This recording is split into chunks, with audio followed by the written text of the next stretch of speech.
full animation sets for legendary skins, or they come up with really cool stuff like new recalls, new attacks, and sometimes they even invent things like the spawn animation at base. So they did Pulsefire Ezreal, they did Panda Annie, they did Zombie Brand, and Zombie Brand, well, for instance, was the first character that got a spawn animation. So if you have Zombie Brand, you know that he actually crawls out of the ground. But what did I want to show you guys? We wanted to show you a skin that the community has been asking for a long time. So here it is. This is Dunk Master Darius, and it is being worked on right now. I can't give you guys a release date because I don't know it. We don't know yet when it's coming out, but we're going to show you some really cool stuff and how we're going to work on it. So when we start a skin like this in the animation team, the very first thing is we think about what can we do for it.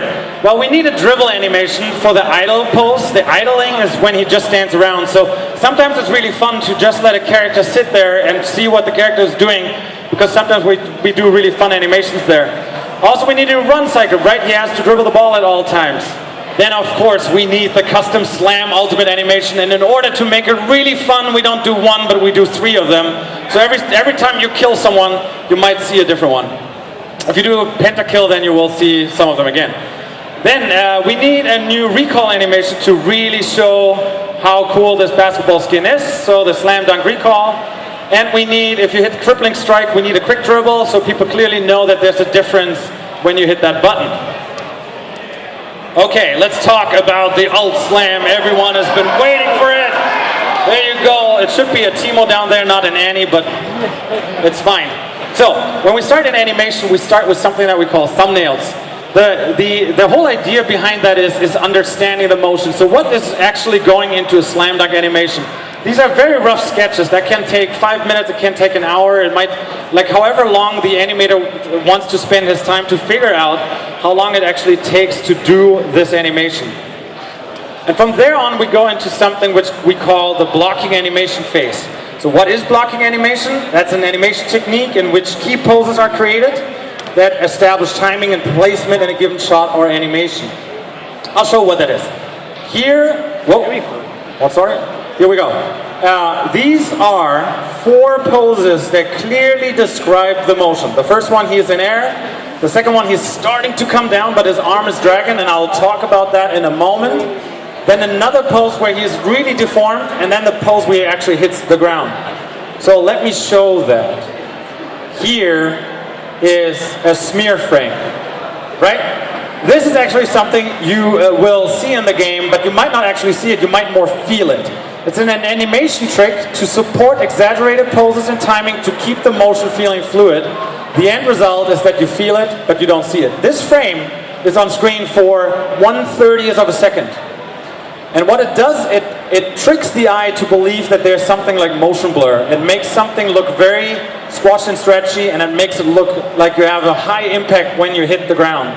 This is actually in the animation, but later on when we show the animation, you'll see that you don't really see it, but you just feel it. So for the ult slam, this is in this case Jose that animated it. These are some of the poses that go into the ultimate slam. There you see he's already dragging the arm behind. This software is called Autodesk Maya. It's actually fairly expensive, but there's other pieces of software that are out there for free. So if you're interested in modeling, rendering animation, you could start with Blender. Blender, for instance, is for free. It's very similar to this piece of software. So here, Jose just goes through the different poses that make up the animation. And then he goes into something which is called the splining phase. And here, what he does, he entered more information between the block phase, and now the computer is actually interpolating between those different poses. So this is not at real time, he's just scrubbing through. And finally, this is now the real-time animation. This is what you will see. And then, let's talk about the recall. We'll show these animations, I'll show them in a moment in-game.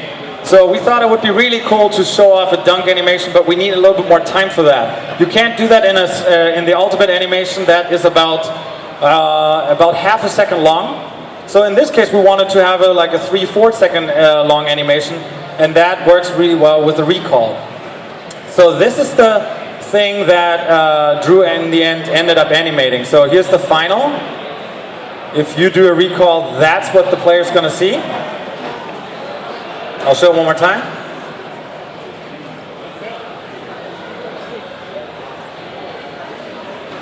Boom. And the same thing applies here, right? First we have to figure out, how does the motion actually look like? The best thing is to look at the masses of that motion. And in this case, of course, Michael Jordan, his airness, the real dribbler, the one that knows to dribble like no one else. This is the reference that we used when we started animating on this character, or Drew in this case. And here is Carter in one of the slam dunk contests doing one of the nicest dunks you've ever seen. So we thought, hey, that's great, that's good reference, let's put that into poses. Same thought process, right? We break it down into thumbnails. So Drew sat down, drew some thumbnails, starts to understand the motion, how far the body is leaning over, if the shoulder is leading, where the hip is, all these kind of things. And then from there on out,